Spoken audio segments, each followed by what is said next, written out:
my wife came into my life and started to ask me, why is it that you don't talk to your family that often? And I told her the story. Like, I don't think they love me. I don't think they want me. I think they don't appreciate me. I don't think they care, honestly. So my brother is elder than me, about 3 years. And so the grandparents smother him with love. And then my parents smother him with love. So he's getting love from everywhere. What would happen is often I would be wearing the same clothes that he wore to school. Because it was always first used by him, I get everything secondhand. Say there was a mattress on the floor and that was for 2 people. Right? That was me and my brother. Now, how brothers are, me and my brother start fighting for space because my brother was bigger than me, so he would push me to a corner. He would go, no, I need more space. I'm bigger, elder than you. And as we were arguing and fighting, my mom stormed out of her room and goes, Ajit, go to sleep. And I'm like, but I can't go to sleep. I don't have enough space, and brother is fighting me for the space, and I can't really sleep in this little space. And my mom goes, no, Ajit, go to sleep. I take my pillow, I bury my head into it, and I start sobbing. In India, when somebody is a loved child, they call them Mera Lal, which simply means you are the loved one. All the time I used to say, he's your Lal, I'm your Hara, which means he's the one that you really love, and I'm the one that you're indifferent towards or you don't care. What I was really trying to say is I don't feel the love. And why am I hated so much? Our lives started to change a little bit because now I was growing older, I was getting into my teens, and my brother left the city. And as he was moving away, the expectations started to rely a lot more on me. And so it was constantly told, hey, go become an engineer. You need to go become an engineer. You need to study hard so you can become an engineer. And as I was studying for these exams, as I was preparing for these exams, I realized that if what I'm studying right now is what I have to do for the next 4 years, or for the rest of my life, I'm going to be miserable. And that kind of gave me a dimension of saying, hey, why am I doing this? I'm doing this because my mom says so.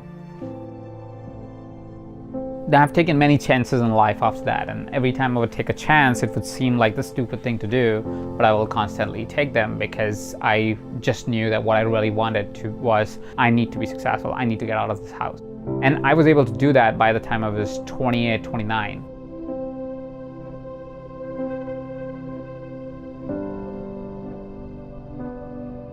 Seven years later, what I'm realizing on the inside is that my health was deteriorating. I couldn't sleep without a drink. I had grown even more distant to my parents.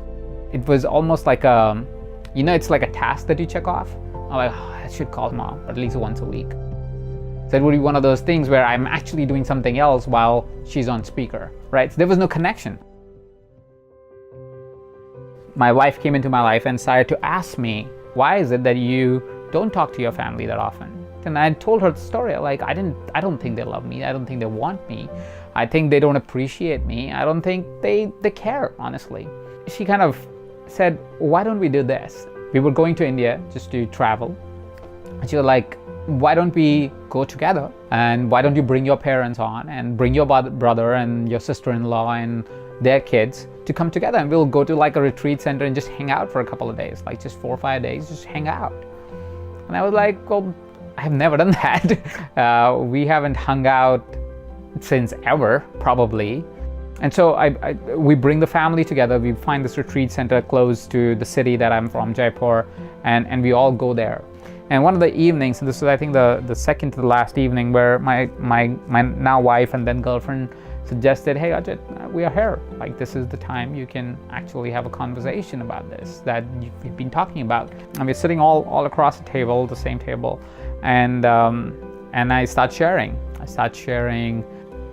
More than me sharing, it was more a question for the table. It was like, okay, what is it that we feel about each other? Let's share some honest truths about each other and what we're proud of, what our concerns are, so forth. And my turn comes and I say, I've never felt loved by mom and dad, and they were right there, and I've never felt that bonding and that connection.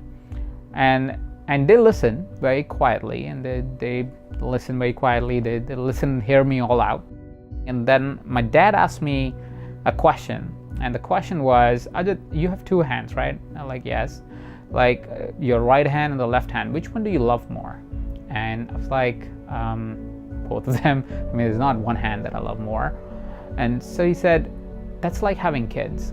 You don't love one of your hands more, and you don't love one of your kids more.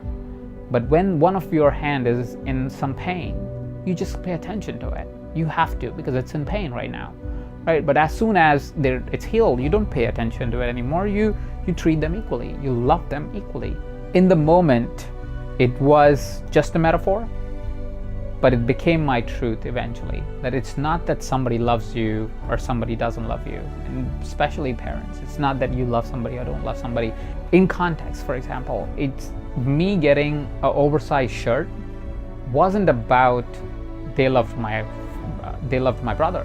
It was about them not being able to afford new shirts all the time. Me getting the secondhand bicycle wasn't about them not wanting to give me a new bicycle, but it was about them being able to only afford one bicycle at a time.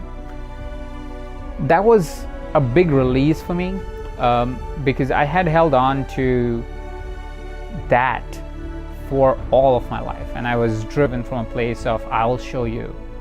Only recently, when we actually had a child, I realized that as much power the word love has, it doesn't do justice to what you feel when you have a child. What I have for my son, I can't explain. I can't explain because it transcends love. It's important that we know how loved we are. The fact that we take up space means something, that we are worthy of love, giving and receiving. And that no matter who we are, the way we show up in the world is deserving of love.